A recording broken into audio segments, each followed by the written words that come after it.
What's up, Omar? Howdy, how's it going? What's going on? It's Monday. Yeah, Is there you know how they have like Taco Tuesdays or like Thirsty Thursdays? Like is there a saying for Mondays? Marshall Mondays. hey, I like that Marshall Monday. You had me thinking. That's a good one. Marshall Mondays. So what's going on in your world?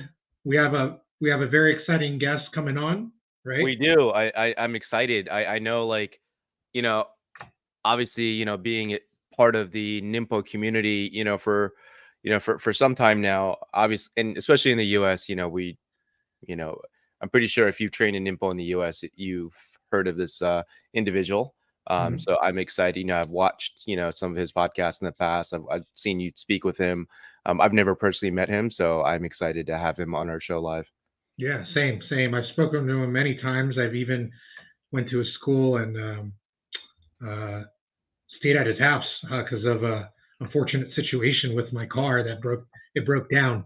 Oh, So wow. I had to stay at his house. Um, but before we bring him on, I always ask, what's new in the world of shadow combatives? Anything new going on at your school, or how's training been going the last couple weeks? Yeah, it's been going really well. We've One of the reasons I had rebranded in the past to Shadow Combatives and Self Defense, a more modern name was, to help, obviously, like, advertise, ourselves as more of like a self defense school, and bringing that crowd. And I think we're finally starting to see that really kicking in now.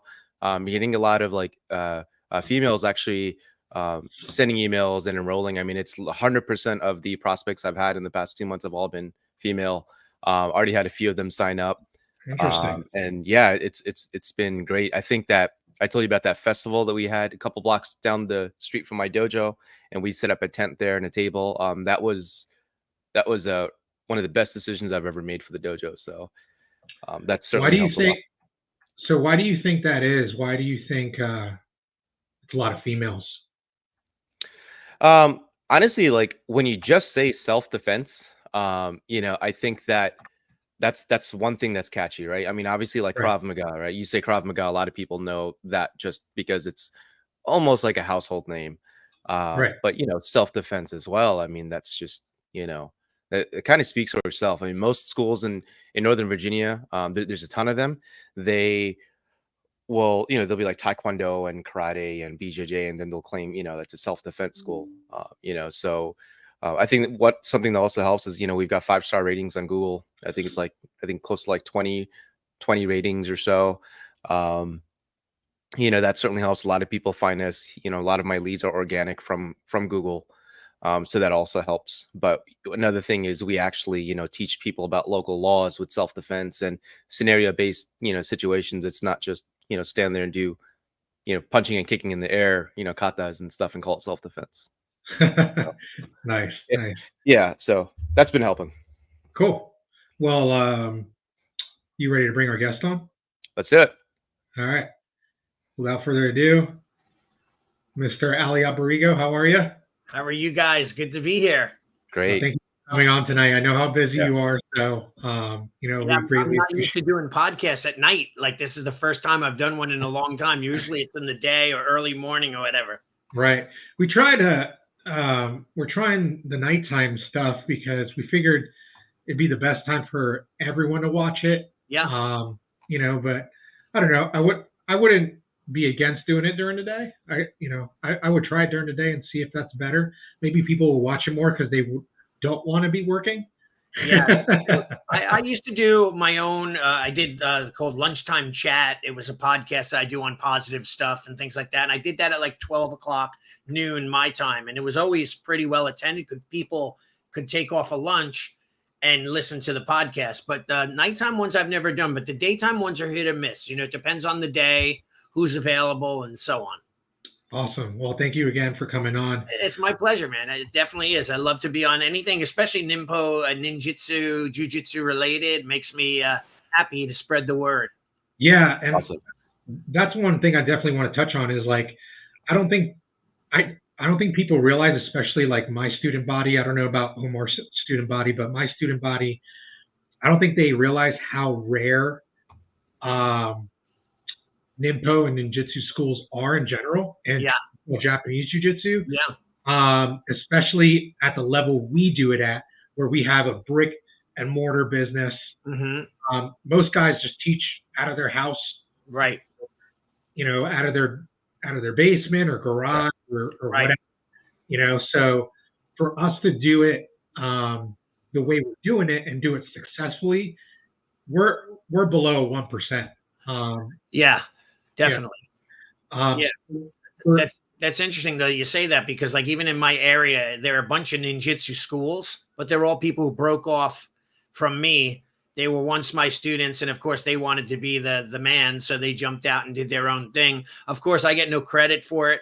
They don't really mention me. They pretend like I didn't exist. However, everyone kind of knows that they were my people, my students, and they just had to do their own thing. yeah, and I think a lot of martial arts instructors find out that when they like break off from their sensei or whatever and try to do their own thing, it's not all rainbows and gumdrops. Oh Right? yeah. You really have to have a business mindset to do this successfully, and so you can pay the bills and things like that. It doesn't matter how good of a martial artist you are, if you don't have a business mindset, you're most likely going to fail Yeah. within the first year. Right. Yeah, I Yeah. had a school that I opened in my second location, probably in the mid '90s, and the I shouldn't have done it. I wanted it more for the student than they wanted it for themselves. It was a really good black belt. I'm like, this will be perfect for you. Let's expand. Let's do that. And he was not into it. And then eventually I said, I can't do this anymore. You're not listening. You're not following my lead. So I ended up breaking off, and he continued on right in that same location. He's still open now for almost 27 years it's been. And Wow. one time he came up to me, he saw me and he said, we hadn't talked for months and years, and he came up to me and he said, I can have a talk with you. And I'm like, well, what's going to happen now? Right. Like I want to see it. But he said, I just wanted to say thank you. I didn't realize back then, what you wanted and what you were trying to accomplish and how you were trying to teach me and all the things that I needed to know and do and act and so on. And he gave me a lot of credit. He made me feel real good, because it hurts as a teacher. You guys know this, you raise your students up, and you care for them like they were family members, and then all of a sudden they disappear, and I tell this to parents all the time. You have a kid 3-4 years old, they're with you till they're like 7 or 8, and all of a sudden they decide to quit, and that's it. Communication ended. It's almost like you were the uncle that got to see them 3 days a week, every single week for the last 7 years. Then all of a sudden the parents say, well, we're moving to Iceland and you'll never see us again. And you just have to say your goodbyes and then take the loss. And people don't realize, as martial art teachers, how painful that is, because we get I know I do. I get very attached to the people that I like and train. It's funny. Me and Omar just had this conversation last week. And I told him, because he has a different relation. He has a smaller school than I do, Right. but he has a different relationship with his students. He's more closer to them, Yeah. even on a personal level, than I am with mine. And the reason for that, it's not because I think I'm high and mighty. Right. It's not because I think I'm better than them, or whatever reason. The reason why I keep a wall up is because of what you just said. Yeah. Is because if I get too attached, Right. It hurts a lot when they leave, because the first thing I think about is, what did I do wrong? Yeah. Where did I fail them? Yeah. And it's very sad, and it hurts so much that I put up a wall. Yeah. People think like, I don't want to get close to them, or I just think about the money and things like that. That's not what it is. It's more or less like, I told Omar all the time, every student will leave one day. Yeah. Every student. Yeah. So I don't know. I try not to allow myself to get too attached Yeah. them. Of course, I have my few that I do, right? Yeah. But You always will. yeah, it's just I can't allow myself to get attached to everyone because Right. I'll just be heartbroken all the time. Yeah, and you know, for Omar too, I remember like I once did a seminar, a business seminar at the company was called APS at the time, and they morphed to many different companies, and then they eventually sold the business. But I was their head and lead consultant, so I did a seminar for all their clients, and I talked about a martial arts school, the analogy of a school as if it were like when you first open, you have a tiny school. Omar's school is like a little tiny town. Everyone knows each other. They know their business. They know who's dating who. We know everything about our students. You know, they know about us, and it's very personal. You know, it's like we're friends. We're part of a family. We used to go out to dinner together, the movies every weekend. Mm-hmm. And then as you start to grow, of course, you know, you become from a little town, you become like a little, you know, a little city, right? And then, you know, you get bigger and bigger and bigger, and it's much more difficult to communicate. Even just to communicate when you're closed and when you're open. Like today we were closed and off for the holiday. I still got like 11 text messages. Are you closed today? I'm like, okay, listen, it's on the website. It's on Facebook. I sent it out. It's on our app. I sent out a text message Saturday and Sunday, like, and you still didn't get it. And people like, oh no, I didn't even read those. I don't pay attention. Like, I hope my students are watching this. Yeah. Now you hear from someone else too. I'm like, well, you didn't pay attention. Well, then it's good that you took a ride and no one was there, because maybe you'll learn your lesson next time, and you'll kind of read the stuff that I send to you and spend countless hours preparing. But yeah, and as you expand, you grow. I mean, at one point, I had at my peak, I had 6 schools in Long Island. I had 5 out of the country. On my schools in Long Island, I had 1,200 students. So it was like all the schools combined. And, you know, it was amazing. And I was close, but I was never going to ever be able to be as close. So each instructor that ran those locations, they were the ones that were closer with the students. And that sometimes presents a problem, because then they become so close with them, then they decide they're going to go off on their own and leave, you know, and say, okay, goodbye, you know, and I'm going to take all the students with me, you know, and that becomes a problem. So it's hard. It's something that we have to deal with. Yeah. No, yeah, I would agree. I thought it was funny when you brought that up. Sorry, Louis? No, go ahead. Yeah, no, I was gonna say I thought it was funny when you brought that up about, you know, like students coming and leaving. I actually posted something on my Facebook page, my dojo's Facebook page recently about that. Basically it's just, you know, exactly what Louis said. You know, it's, you know, people come and go, and, you know, don't always try to take it personally. It could be for a lot of different reasons. Just be thankful for, you know, the opportunity to have work with each other. And, you know,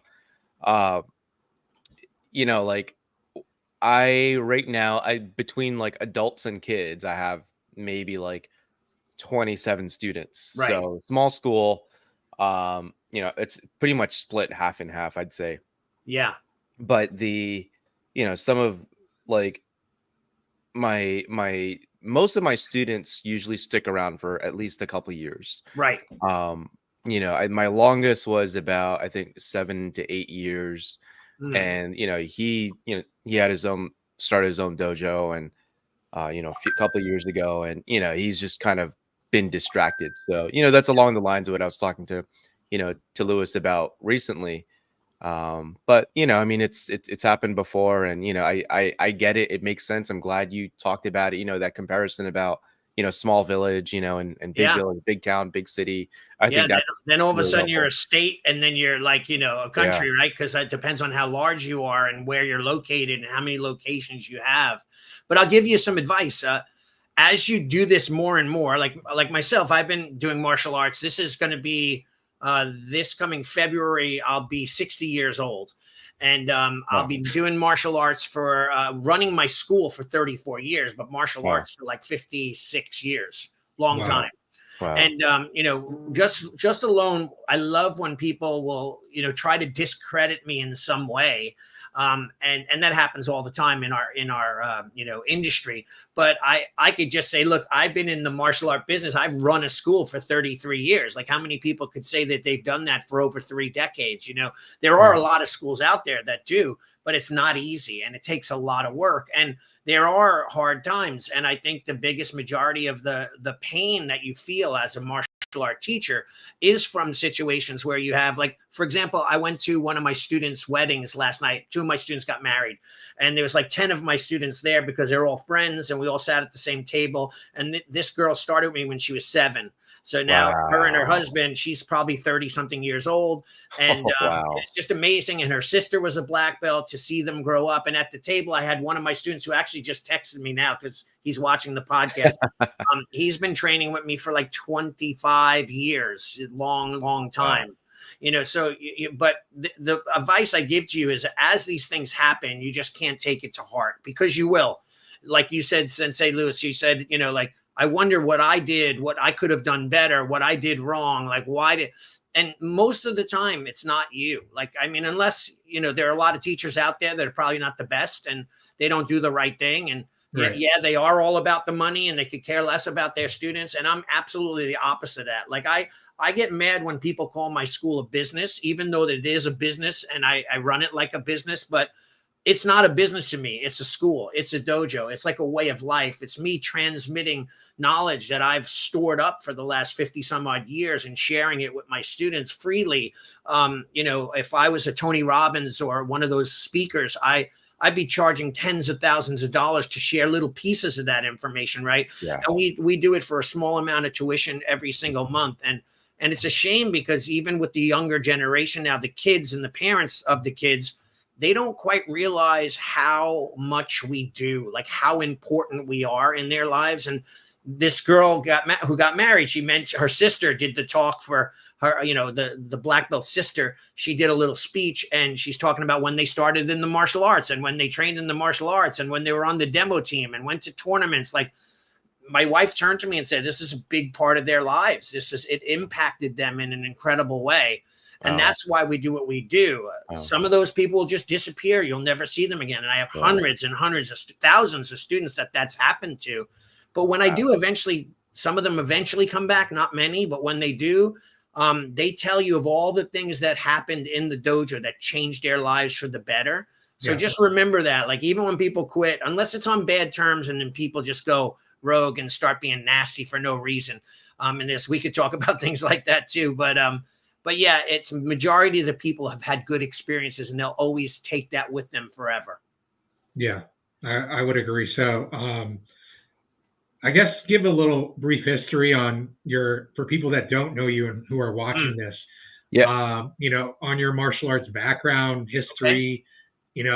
I know you've been to Japan so many times. Yeah. Well, so give us a little rundown. Before you turn it over, Lewis, I want to say something, because I'm pretty sure Ali Shihan's not going to say this himself. But for anyone else watching this, I've always considered him as one of the pioneers of like American Ninpo or Ninjutsu, right? He was not the first, but I would say he's probably the most successful as far as consistency and growing the school. He's based out in Long Island. Obviously, they say like, Stephen Hayes brought it over, and then there was like Ronald Duncan. I don't even know what his lineage really was. I know him personally, or knew of him. So if you have any questions for me, ask me. I know the family really well. Oh wow, yeah, I follow their Facebook page. Obviously, he had passed, rest in peace. But I was always fascinated by him, but I never really understood, I guess, like as far as their lineage. So certainly something else to talk about another time. Yeah. But so for anyone else watching it, Ali Shihan has been in the game for a very, very long time, and we're not a very popular style as far as Ninpo and Ninpo US, and love to hear his background. So yeah, I'll quickly run through it real quick. Like, it's interesting. At my leadership team, I went through my lineage. I took the kids and I wrote it down on paper. And as I was recalling it, I'd make these boxes and write the dates approximately. Then we just recently did National Martial Art Appreciation Month. This is kind of thing that we started out here, and it's now kind of worldwide, where the month of September is, the whole month is, bringing in your friends and sharing your history with them. So I shared my lineage. So when I was younger, I started off, my dad, I was a baby. My dad and mom put me in the martial arts. My dad was a Nassau County police officer. For some reason, he wanted me to be involved. My dad wasn't tall. My mom was short. So I guess I'd be a small kid. And they put me in a system called Jerome Mackey, which was probably the first most successful franchise in the martial arts back then. They had TV commercials and the whole nine. And I trained with them for many years. I was able to attain a black belt, a junior black belt at a very young age. I started at 3.5. I got up to like maybe like 10, 1972, 73. And I got a black belt with them, which was unheard of. I just don't think they knew what to do with me. Like I kept progressing and staying with it. So they're like, let's give this kid a black belt, let him wear it. It was a junior black belt, you know, that kind of thing. And then eventually the school closed. And my cousin, fortunately, was a martial artist, and he would live in Rockaway, which is the city, drive out and spend the weekends with my family. And he would teach me martial arts. He trained in Muay Thai, Tang Soo Do. He had a black belt in Aikido. And he taught me mostly Aikido, and he eventually awarded me a black belt in Aikido. And I would train weekends, 3-4 days every weekend when he'd come out. And he was the great uncle, right? Like he was a musician, a singer in a band, which I was a musician too. And he would give me nunchucks and then take me to concerts, like, or give me throwing stars and take me to see a rock band. So it was the best of both worlds. And then I joined, and I believe the next system I took was a Shotokan karate, which I took, and I got to like EQ brown belt, like right before black. And that school closed down. And then I found another school, which was probably one of the most impactful in my entire life. And the teacher was Tuhan Chris Sayak of the Sayak fighting system. They're one of the best and most dangerous knife fighting systems that are out there today. I mean, they were in movies like The Hunted with Benicio del Toro, and they did a whole bunch of other choreography. Wow. And I was blessed to train under him. And one day I come in and he's dangling the keys for the dojo like this in front of me. And he like tosses them in the air, and I snap them out of the air. And he says, the school's yours. You run it, and keep me posted. I'll come down periodically and see how you're doing. And I was like 15 at the time. I was then automatically a business owner, like paying the bills, doing marketing. Like the marketing, I remember I was in a class in high school called Print Shop, where we would learn how to do printing, right? And it was one of our electives, right? So I made a business card on this, like you put the letters in the thing and it's in the tray and you roll the ink down. And I made business cards, Bayshore Martial Arts Academy. And all my friends trained with me, and we did that for a long time. And then I ended up deciding to close the school down and move on, and wanted to just train. I just wanted to train in ninjutsu. That was my dream. And I always would watch a ninjutsu teacher in the tournaments. But I'll before I get into that, Tuhan Sayak then was back on Long Island, and he lived with me for a year. He was like my personal Mr. Miyagi. He lived in my house. It was amazing. My mom allowed it. It was the most crazy and insane training. Like, people don't believe me. They think they're all stories, so you could believe it or not. But he'd wake me up at 2 a.m. He'd send me out in the backyard. He'd be shooting bow and arrows at me. He would, no joke. This sounds like a movie, but it really would happen. I could show you a scar on my leg where the arrow shot into my knee. Oh, wow. He'd make me climb up trees and then climb off the limbs, and the branches would snap, and he'd say, roll. And I'd hit the ground and I'd roll. And we'd be doing knife tapping, parrying drills till like wee hours of the morning. And the weirdest thing was my mom sometimes would sit at the kitchen table while he's shooting arrows at me, like needle pointing. She'd be like my mom was like wild. I couldn't believe that she would allow that to go on, right? Because I would never, with my child, let that happen. But I'm so thankful to God that she allowed that, because the training and my life was different. And then he ended up leaving and moving and going out of state. And then I was always wanting to train with this one ninjutsu guy. And this is, Omar, where it's going to connect to what you said before. His name was Xian Felix Vasquez. He's an American ninjutsu practitioner. So I'd see him at tournaments, and he was hardcore old school. And I would always try to talk to him. And when I would try to directly speak to him, he would never talk to me directly. He would talk to his head student. His name was Robert Hernandez, who ended up becoming my instructor for a while, and then my training brother. And then he would tell Hernandez, Hernandez would tell me. And then that's how we had conversations for a while, until I found a school right in my area that said ninjutsu. And I'm like, oh my God, this has to be my calling. It's got to be Xian Vasquez, which I had no idea why. But I pulled in, turned out to be Sensei Robert Hernandez opened up a school in my area, and I started training there. Unfortunately, after like 8 months, he closed it down because he couldn't travel back and forth. But what he said to me was, if you want to continue, you just drive to Ridgewood, Queens, which was an hour into the city every day. And I drive an hour in and an hour back. And I did that for 15 years, training with Xian Felix Vasquez, became one of his top ranks. I was a fourth Dan Renshi at the time. I was on his international demo team, traveled the world with him. And it was Robert Hernandez, myself and him and a few other students. And it was just amazing. And he was Ronald Duncan's direct student. Wow. So the Duncan line was Professor Duncan taught Xian Vasquez, amongst other people. Xian Vasquez taught me. So I was able to gain access and become really good friends with Professor Ronald Duncan, who was like the most magical person you ever met. There's a great video of him. I don't know if you ever seen it, where he's catching arrows on a black and white. And I mean, not like, you know, a light pole shoot, like full pole light, and boom. And he's catching them and blocking them and so on. He was just incredible. I've had him at my school many times. You know, I'd go out to breakfast with him on you know, Wednesdays, and it was magical. And then I, through Xian Vasquez, went to a seminar with Stephen Hayes. We became friends. And then eventually I was able to get introduced to Tanimura Sensei, and then travel to Japan. But the first time I met Tanimura Sensei, I asked him if I could train with him. And he didn't speak very good English at all. He signed the photo and handed it to me. And I said, okay, I guess I thought that was his answer, but he just didn't understand English. So the next time I saw him and had the privilege of training with him, I was able to go through Robert Hansen, who was a very famous Long Island martial artist. He brought me to Japan with a group of people.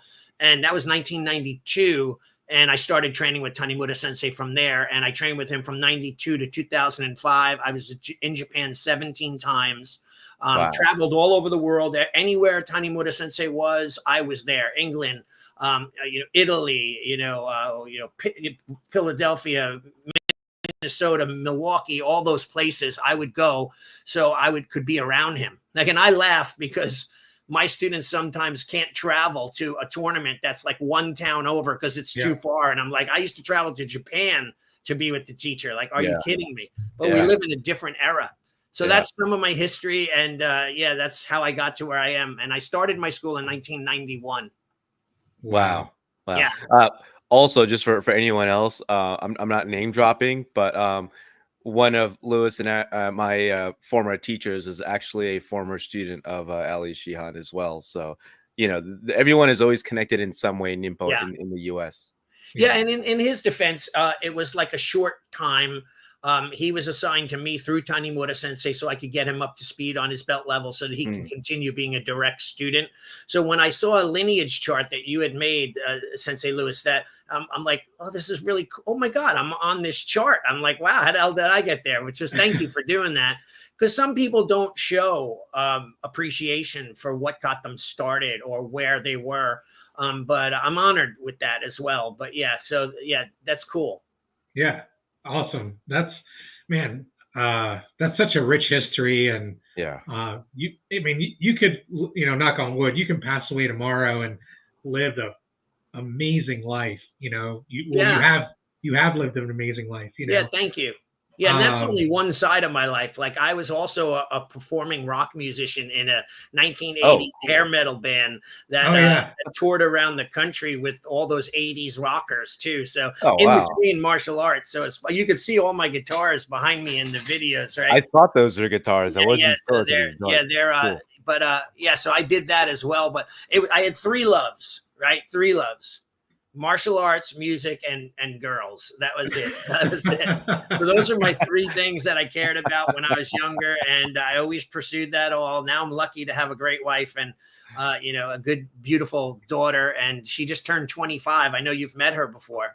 25 years old now. It's incredible. It's just I do have if I died tomorrow, I hope that I would have made a difference and people would remember me for that. Yeah, you definitely made a difference in a lot of people's lives. Having thousands of students, taking them to Japan and with you to different countries, and they'll never forget stuff like that. And you hit the nail on the head. It's funny how it's a different world now.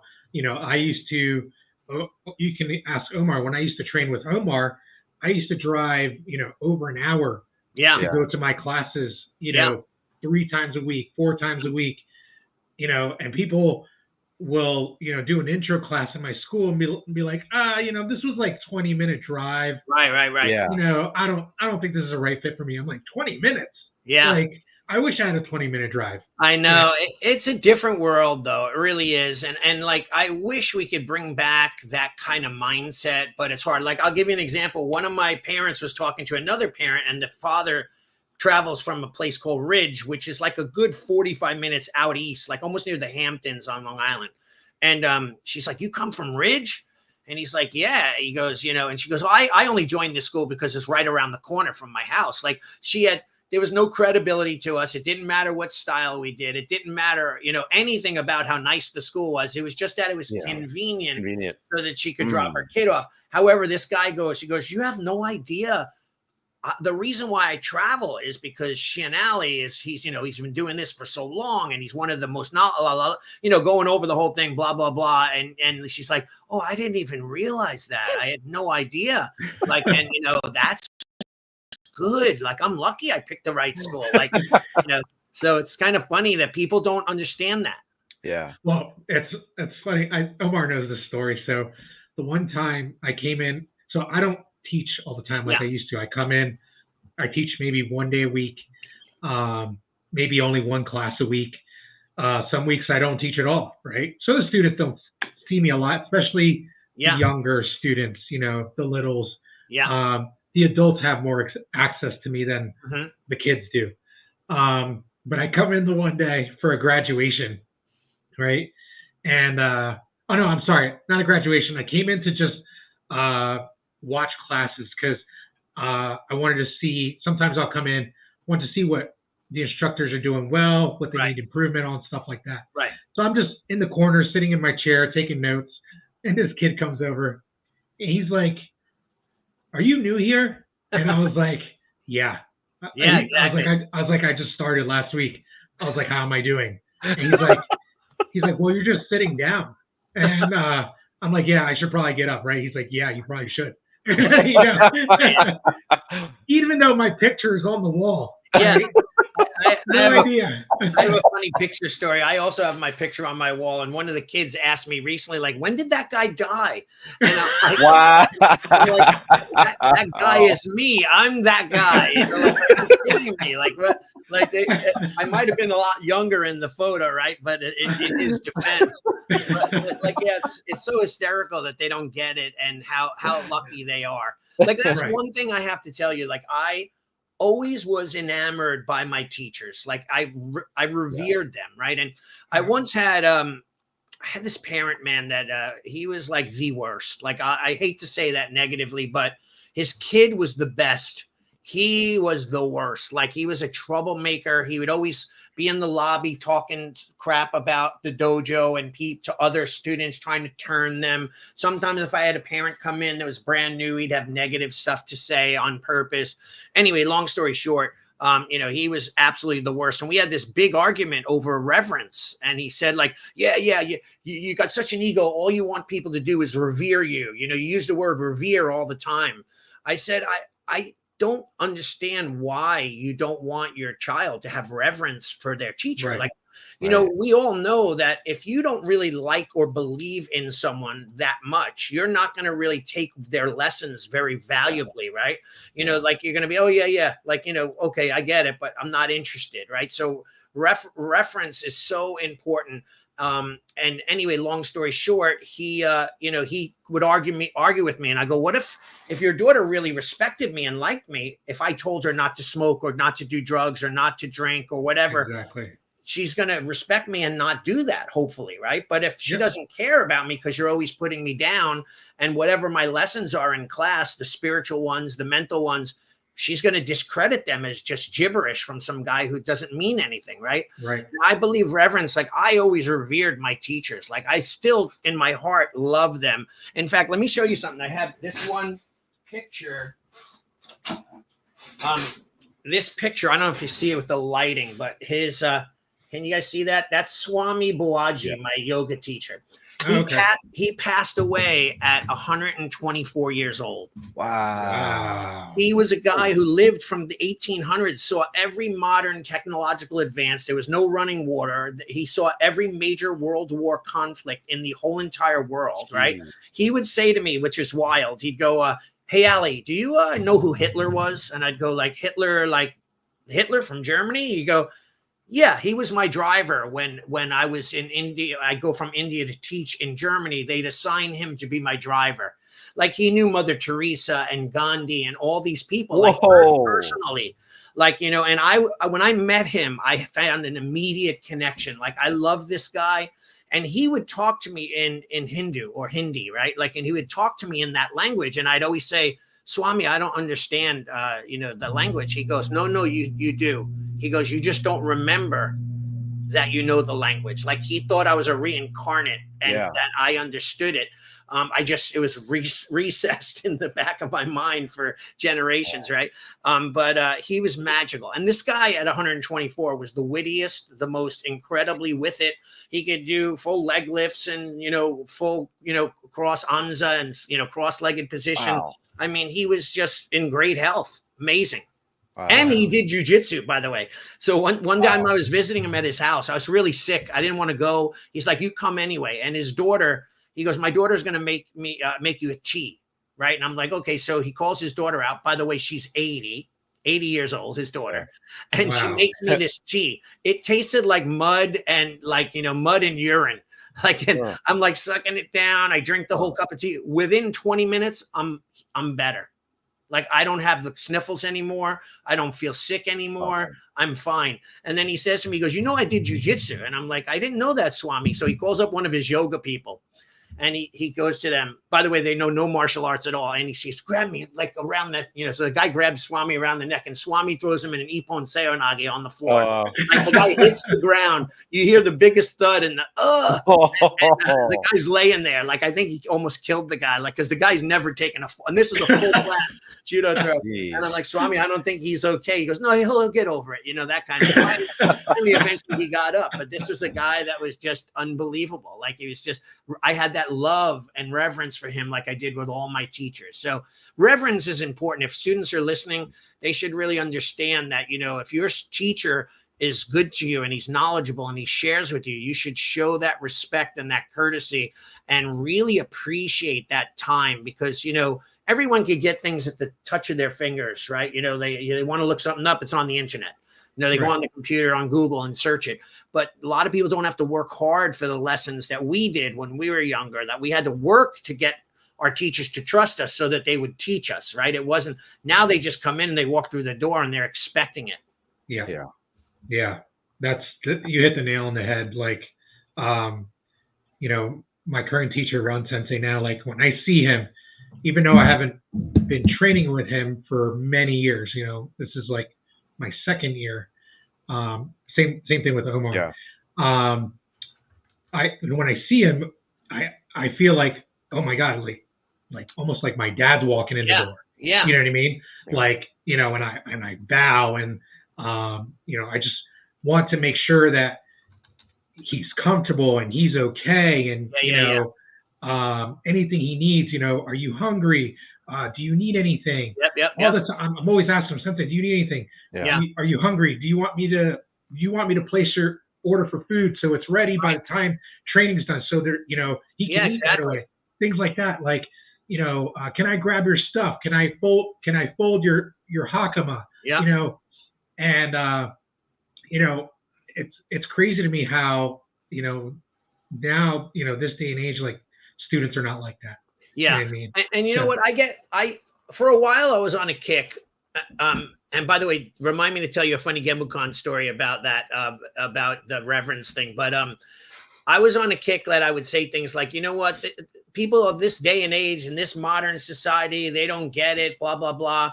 And they don't get it. And why don't they get it? Because they're not taught it. And it's not part of the history now going on, So it's our job as martial artists to teach those ancient ways so that they understand those respects, the way to have protocol in the dojo and the hierarchy and how you treat your sensei, always carrying his bag and always taking care of him and getting him so that he's healthy and happy. And, Swami, my yoga teacher, he never bought food ever.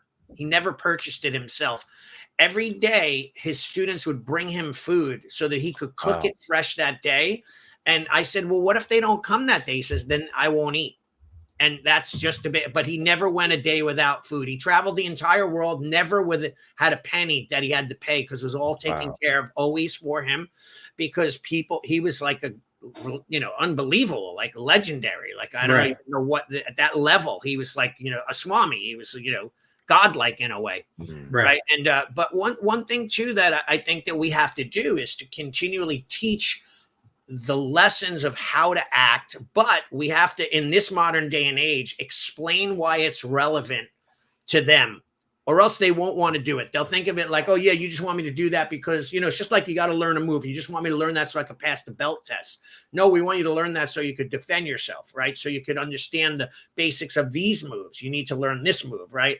And I think that they need to understand the connection as to why it's better to act like that and be like that in the school. And then once they start to really care about the desire to do that, they'll become different people. That's great advice. Thank you so much. Yeah. So one of the things we always talk about on this podcast is self-defense, especially for the modern day, right? Yeah.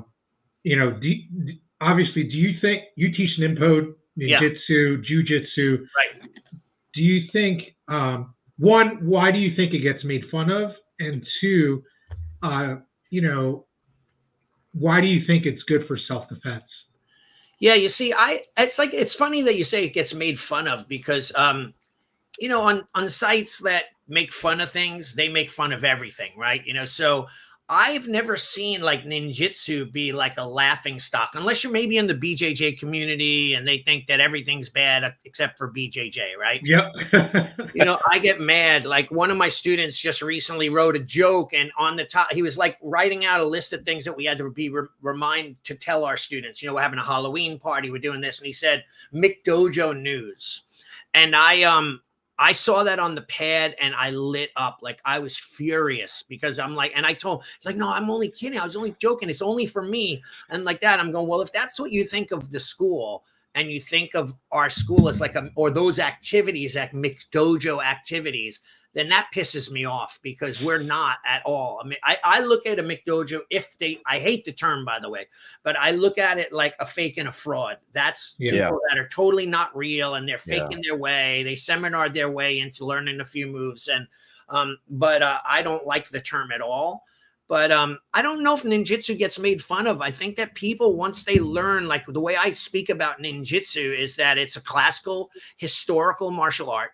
I always tell people, look, I traveled to Japan 17 times. All of my time, I kind of one time totaled it up. I lived in Japan. If I took all the times that I traveled to Japan, it would have been about 3.5 years of living in Japan. Jeez. Wow. Somewhere around there, like roughly, right? Because sometimes I'd stay for 2 weeks, sometimes a month. I'd go twice a year, sometimes once a year. So it was pretty awesome. But for me, culturally, the Japanese history and historical Japanese country, right, and the people and the way they live their lives is much different than we live here in the US. Right. And so there's an appreciation for everything. There's that hierarchy. There's that respect that we are losing in our country, and that's missing in our country. That's, a dying thing. And you could see, and I don't care what anyone says, left or the right, whoever your political affiliation is or whatever, but I could see the degradation of society, right? Like I could see it going downhill. Like I don't think that people have loyalty and honor and integrity. Like someone used to shake your hand and that was enough, right? Now they'll sign a contract and swear to it, and then 2 weeks later cancel a credit card and go off and rip you off or talk badly about you in on whatever, Google or Facebook or whatever, review company. Right. Yeah. We recently had a client pretty much say, well, they didn't want to abide by the training agreement. Right. And pretty much say like, well, who remembers what they signed, years Right. ago? Yeah. That's like saying like, oh, you signed for a mortgage years Right. ago, so it doesn't count. You don't have to pay Yeah. your mortgage anymore because Right. you're in year 4, so you don't remember that you agreed to pay this much, Right. 4 years ago. Like that doesn't Right. make any sense. Yeah, unfortunately, that's the way people are. Whatever's good for them at the time. This is what I wrote an article about it called convenience morality, right? When you're moral and good and you do the right thing, you're a great person when it's convenient. But the minute it becomes difficult is when they start changing their ways. Like, it's funny. I'm at this wedding last night, and all of my people are at one table, but there's an old student. My daughter goes, "Oh, that's so-and-so." And I'm like, "Oh, really?" I didn't even recognize this girl who trained with me. And we had a falling out. And my daughter's like, "Would you say hi to her?" I'm like, "Absolutely not. I have no," because she had written a review telling everybody on Yelp or whatever it was, Google reviews, that all I cared about was money. She got to see right through me about what I am and who I am, and I'm a fake and a fraud and all this other stuff. The review's been up there. This was like 12 years ago, 15 years ago. She wrote it. It's still up there, never taken down. But I said, I have no need to ever say hello to that person, because I went from being invited to be at their Sweet 16. They had a candle for me, and I was great. I was everything that they ever wanted until things didn't go their way and they wanted to quit and not pay anymore. Yeah. Right. And I'm like, you can't do that. That's just not the way it goes. And in my agreement on my dojo, the first line in bold 15 or 16 point font in red with an asterisk, it says, this is a yearly agreement. You're signing for a whole year. You can't stop just because your kid doesn't want to go or it's inconvenient or your times change. I go, you're signing and committing for the entire year. You can't stop because you're away for the summer. You're doing this. Like, it clearly spells it out in, right in that first paragraph. Right. So when people say, I didn't know, I'm like, okay, let me send you the agreement that you signed. And it's not like it was buried in line 48 on 2 pages down. It's the first thing that you read before you sign the agreement. So people don't have honesty, honor, and loyalty. Yeah, and it's like, I actually had a student. She paid me in cash for the whole year up front, which I think was the first time that's happened to me. And I was like, you can just pay monthly. She was like, well, this will motivate me to keep coming throughout the year. Right. So fast forward, I think about 4 or 5 months, she asked for a refund for the remaining amount. I know. And she was like, because she had a really bad accident a couple years ago from a bike accident. And, she had, like, God knows how many, like, steel rods throughout her body. Yeah.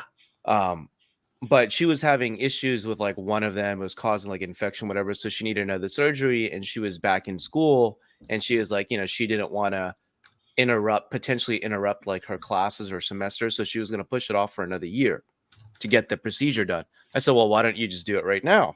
Right. Get it over with. Why are you going to wait a year and exacerbate, the issue? Yeah. And, for her, it was more of like she was just afraid of it. Right. And then after that, a couple weeks after, that's when, she's like, I can't come anymore because medical reasons. And can I have a refund? I was like, I'm sorry. I can't do that. I gave you an option. And she never responded.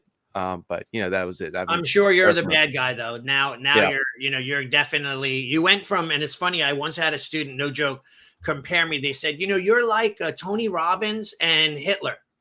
And I'm like, I don't get it. I go, before I get annoyed, please explain, and they're like, because Tony Robbins brainwashes people. And so did Hitler. And I'm going like, but one's doing it for the good of humankind. The other one was an evil dictator, crazy person, right? Like, how do you put those two? And I always said, you go from being like, and not to say that we are, but you go from being looked at like as Jesus, as like you're the greatest, right? And then one day you're like Satan, right? Because you didn't promote their kid the day they wanted, or they didn't get the belt, or they didn't get the this, or they want to stop and their kid's bored, and they as parents don't know how to motivate. They don't know how to put their foot down and say, you're not quitting, get in the car. Like when I didn't want to go to the dojo when I was like 5 or 6, I'd say, Ma, I don't want to go today. She'd, okay, I'll see you down in the car in 5 minutes. You better have your uniform on. That was the conversation. Like, and I knew, like, if I didn't, my mom, she would always threaten to hit me, with the wooden spoon, or she had my dad's police belt, all threats. But she would make my life miserable for the next 2 or 3 weeks, like if I didn't obey her. So like I didn't want to deal with that. So I listened to what she had to say, but it really didn't take much motivation. Get down and put your uniform on, and we'll see you in the car. And then I was happy that I went. Like I was never disappointed that I went to the dojo. Right. You know, so like when parents let their kids quit, I'm so sad for them because they're missing out on this magic pill that they could be giving to their kids. Yeah, man, you bring up such good points, man. I don't even have to explain. Yeah. But it's like, you know, I've been taking martial arts since I was 6 years old. Yeah. And I've wanted to quit so many times. You know, it happens to everybody. You know what I mean? Kids are kids, and they always want to move on to the next thing. Right. Or they, you know, in today's day and age, they're afraid to work hard for something. They rather play the video games. They rather watch TV. You know, they rather just sit around and eat snacks. Yeah. You know what I mean? And what parents don't really realize is you're setting your kid up for failure. Yeah. Because in this day and age, nobody finishes anything anymore. Right. Yeah. Right. And if you allow your kid to quit everything or you know, leave everything when something gets hard, what do you think they're going to be like when they're older? You know, when they have to go to college, when they have to get their first job, you know, and their boss is telling them, hey, you know, you're lazy, you know, and, you know, we have to fire you. You know, the whole world is going to like implode, you know, in their minds, like, oh my God, I just lost my job. You know, my life is over. No, like, you know, you have to prepare your kids for failure and not being lazy and not quitting things when they get hard.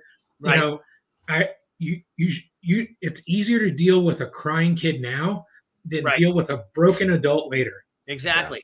Yeah. Yeah. I agree with you 1,000%, you know, and I think it's interesting because people will say things like, a mom will say, you know, you're going to do this for an entire year. By the way, they scare their kids to death. The kids are like 6 years old. You know, you're going to be committed for the next entire year. You know, you can't quit. Like they don't even know what the word commitment means. And they're like throwing all this stuff. Now the kid could tell that the parents are concerned. So they're not willing to commit. Right. And then I found too that the parents will say like, listen, the Joneses, we're not quitters. You know, we'll finish out the 6 months. I go, and then what are you going to do? Quit, right? Like, so you are a quitter because you're quitting, right? You don't understand. You could call it whatever you want. You could put icing on it however you want, and it's still going to be quitting.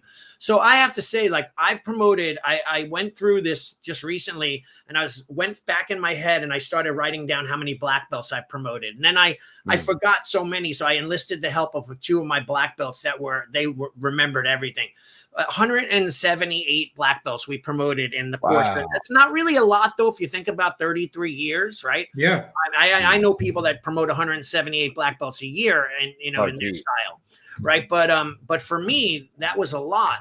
And not one of them made it to black belt without being pushed by their parents. Not one of those adults made it to black belt without having someone on their side pushing them through, whether it be me or another student or their relatives or their wives or husbands, right?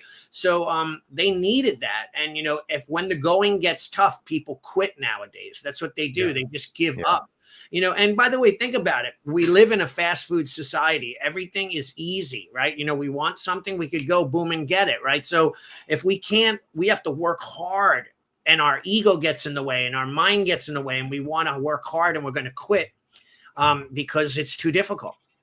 Yeah, no, I agree. I was going to add something really quick. Sorry. I know we're down to like pretty much just a few minutes I just left, looked at the time. I'm like, holy crud. Yeah, time flew by.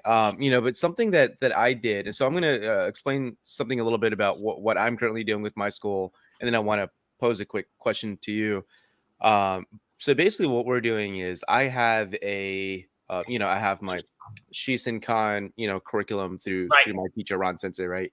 But then I also offer like, you know, my own curriculum as well, which is more of like your modern combatives and self-defense, right? And that's really like a hybrid system of like, you know, Japanese jiu-jitsu, Brazilian jiu-jitsu, Taekwondo, boxing, you know, weapons. I think I left 1 or 2 things out of there. But anyway, you know, that's like a very bare bones, short and sweet, right down to the point, simplistic, you know, Right. approach to martial arts. Like Yeah. there's no complexities. Like these are the katas, and you have to understand the foundations, and the concepts here. It's just no, this is the movement you have to do, and you memorize this movement, make it Yeah. muscle memory, very clear cut. Because I found that I've actually been having a lot more success with that. Great. As far as the actual growth of my students in Yeah. the school. Nice. And I, not to say like it's better. I certainly don't think it's better, which is funny. Right. I prefer, like getting into detail in depth, like, what Lewis and I, and obviously, yourself, is used to, like learning, Yeah. going in for the long game, not just the, the short and sweet and tell me exactly how I have to do it. But unfortunately, I feel like this is what modern society has turned into, that they can't appreciate anything complex, anything more than like, no attention span, nothing. Oh So yeah, it's terrible. yeah. And so my question for you then, Xian, is, for schools that teach NIMPO, or maybe let's say even like hybrid NIMPO systems, what would be your recommendation in, as far as in the US in today's world? Yeah. So I'm going to answer this with two answers, because I know, Lewis, you had asked me about self-defense in the modern time, right? And I didn't get a chance to answer that. So for martial arts to be effective, you have to be able to apply it, and you have to pressure test it, right? And you have to be able to do it in multiple scenarios, right? So like you want to drill the techniques until people are almost at nauseum of doing the techniques, but you don't want to let it get to that point where they feel bored or frustrated, because that's all they're doing. So you have to do what we call disguising repetition, right? Yeah. So if you're doing a mote kote gyaku, a wrist lock, right, off of a punch, now you could do it off of a grab. The other day we did it like 20 different ways. Turn around, person grabs you on the shoulder, two hands, one single grab. They come up for a push and you parry, tap, parry like a knife parry and bring it into a wrist lock. And all these different scenarios to bring excitement into the movement. But they don't realize, as you're moving from move to move to move, it's still the same move presented in a different way, and they're going to get better at it. But the only way to get good is by repetition. And that's the problem. Sometimes even in my school, kids learn, they move on to the next belt, they forget everything they've learned before, they learn the next Q level, whatever it be, and then they get their belt, and then they forget it all and move on. And by the time they get the black belt, I'll ask them, sometimes I'll ask my black belt, young black belts, teach that kata to the beginner kata, like the first kata we learned, to those students. Oh, I don't remember it. And I'm like, and that's common. But, for me, just before, I was sitting on the couch and I'm reading through all my Hanbo notes. Like, I've been doing this forever, but like I need to refresh it in my mind too, the names, the way it's done. And a lot of times that's basically all you have to do is continually practice. And then, of course, as far as self-defense applications, see, people don't realize what a real self-defense situation is. They see it in the movies, they hear about it, you could talk about it, but until someone is in their face, breathing down their neck, ready to kill them or beat them up, they're never going to know what it's like to fight under adrenaline stress, to know what it's like to have a bigger opponent who's not a willing participant or uke. And, you got to learn how to make the things work that need to be worked. I got really good by teaching around the world and doing like wrist lock pins, because like I would get people all different wrist sizes, body size, weight. Some people wanted to make me look silly because they wanted to prove that it didn't work. Yeah. So I had to find a way to make them work on everybody. So I needed to learn how to make it work all the time. And that took massive practice, but I had a built-in training partner, which are all the seminars around the world, doing it with people that I was teaching. And that's how I got really good at it. And people, I've been known on YouTube before I disconnected the comment section, because I would get pissed off and annoyed by reading stupid comments from stupid people. Anyway, I would get people go, oh, that doesn't work. They're just doing that because he's asking them to. Meanwhile, my students would be like, oh no, like I know what that feels like when he puts that on me, like that kind of thing. So so self-defense is reality based.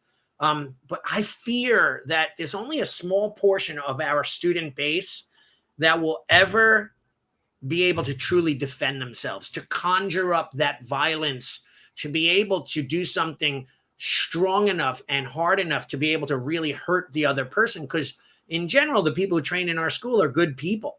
It's Right. the bad people that they're defending against that don't care whether they Right. kill you, hurt you, stab you, or whatever. They have we're always as good people thinking like, what if I hurt the person? I don't want to hurt the person. What if I'll go to jail? I'll go to this, but those bad people don't think that way. So we have to learn how to conjure up that violence and be able to become the storm, so to speak.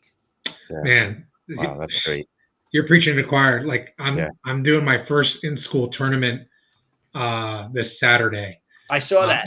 And you're one of the main reasons why I'm doing it, because you do it as well. And you do the outside tournaments as well. Yeah. But I had only a handful of adults Right. enrolled. And the adults, 90% of them want self-defense. Right. Right. But only a handful registered for the tournament. And I'm just like, how you want self-defense? You truly want to learn self-defense, but you don't want to test it against an uncompliant person? That doesn't make any sense to me. Well, you know what it is though? Here's a marketing tip for you. We have to break down the barrier, because it's not that they don't want to do the tournament. They would, except there's a fear element. Like adults are the worst when it comes to fear, right? Kids, they're, you tell them to jump off of a roof and they'll do it, right? They're kids. They don't really have that reasoning response, right? But adults will work it out like, I'm not sure if I'm going to look stupid, or if I'm going to get hurt, or if I'm going to be able to perform like I think I can, or anything like that. So that's what stops them from being a part of a lot of the things that we do. And I once had years ago, and I guarantee you if I did it now, I wouldn't get anybody to do it. But I once had a night called the Shugyo night, right? And I had in fact, the guy who keeps commenting is my student for like 25 years. And he knows my old school mindset, and he's watched me through the years. But we did a Shugyo night, which was literally 12 hours of nonstop training, started at 9 o'clock, went through the night all the way into the next morning. No sleep, no rest. And my ultimate goal was to get everyone to quit. We did thousands of push-ups and sit-ups, and then we did tempering techniques, smashing our forearms, and all these crazy things. Like I had one of my main students once said to me after years, he said, I was praying that I would break a bone or injure myself, because he wasn't going to quit. And he actually made it to the very end. But he goes, I was praying that something would happen so I could stop doing this and I'd have a legitimate excuse. Greg wrote, I remember that. It was brutal. But anyway, it takes a lot. It takes a lot to be able to push yourself. So that's why adults don't do the Shiai. They think that it's for kids. That's their excuse. It's for the younger ones, right? Because they're not used to testing themselves in uncomfortable positions, right? Coming to the dojo at first is like my wife, and I know we're running out of time. My wife, she told me when she started training, she no longer trains, but she trained up to like yellow belt and hurt herself. But she said the first class, now this is my wife, I'm going to take care of her. I'm going to make sure she's okay, everything. She said it was the most intimidating thing she's ever done in her entire life was to enter into that dojo and do the class. Now, I don't know how it could be, because I'm there to like guide her and take care of her. But this is how people feel about the martial arts. That's why the adults are different. I think BJJ is a little different because they're on the ground. They're not going to fall. Yeah. They get to roll around a lot more. They have a big safety net. There's a lot of injuries, but they have a big safety net. Exactly. But and they're, it's more of a camaraderie kind of thing too. Yeah. And that's where they got an edge over like a Nimpo and Ninjutsu, because we're throwing people and we're pinning them. There's a lot of pain points and so on. But however, though, I do believe that a lot of the adults feel like maybe, this isn't for me. But really, that's just an excuse, because I forced some of them to do it. And they thanked me for that afterwards. Like, oh, I'm really glad I did. That was really fun. I loved it. I learned a lot. And that's the hard part about teaching, is we got to push them to the point where we almost push them away, right? You push, and some of them quit. You're pushing me too far, or others will say, oh my God, thanks for pushing me. This is amazing. Wow. That is amazing advice. A lot of those are things that like normally I would not have thought some of those were good ideas, especially as far as like pushing, and obviously like there's always some gray area with, how much you can push someone, but that's great to hear, because obviously, you're so much more successful. You said you've had 1,600 students. I mean, God, that's a lot, So, for anyone else that's watching this, if you're training in the US and in Nimpo or a similar system, I think this is you're going to listen to someone, Ali Shihan is a person to listen to.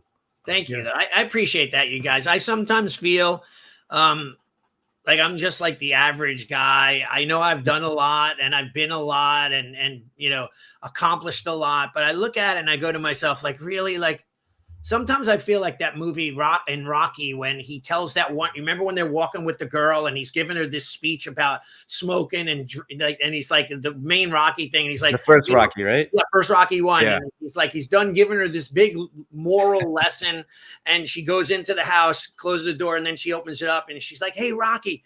And he turns around and he thinks she's going to say, "Thank you. This is the greatest lesson I ever learned." And she goes, "Screw you, you idiot." And she slams the door.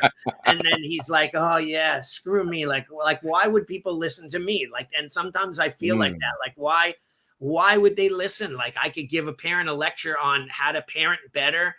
Even though I am a parent and I did a good job, I have a 25-year-old successful kid.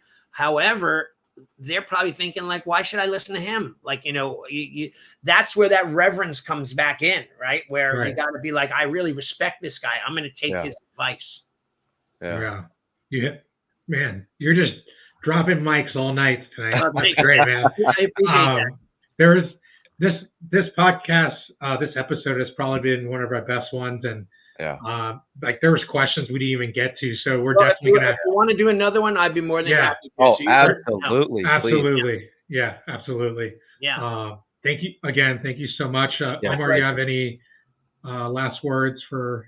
No, I think that's great that you're doing a podcast and trying to share the message. I think that's awesome. And it's just great to chat with you guys. And thanks for thinking of me. I appreciate it. I feel honored. So thank you. Yep, awesome. Absolutely. All right, you guys. All right. Till next time. See you guys later. Sayonara. Take care. Sayonara. Good night.